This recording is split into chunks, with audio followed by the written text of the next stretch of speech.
বসে থাকলে ওই গাড়ির স্পিডটা আপনার থেকে কম আছে, বেশি থাকলে যাওয়া যাবে না।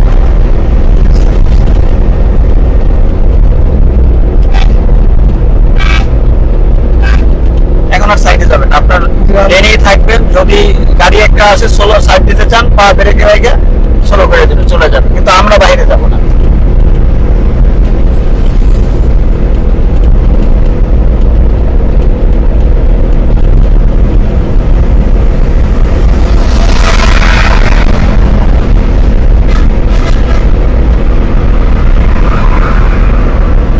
চার দিন তো রাস্তায় চালাইছেন, জি আপনি কেমন গাড়ি চালাতে পারেন? আপনি তো নতুনই ছিলেন একদম। জি জি একদম নতুন ছিলাম, অনেক ভয় ছিল, আতঙ্ক ছিল, আমি চালাইতে হ্যাঁ। পারতাম না। এখন চালাইতে পারতেছেন? জি জি আলহামদুলিল্লাহ, আপনি যেভাবে শিখাইতেছেন আমার কাছে খুবই সহজ লাগতেছে বিষয়গুলো। আপনি কোথা থেকে আসছেন? আপনার জি আমি আসছি হচ্ছে বামনপাড়া, শীতলা ইউনিয়ন, লারুচুর গ্রাম থেকে।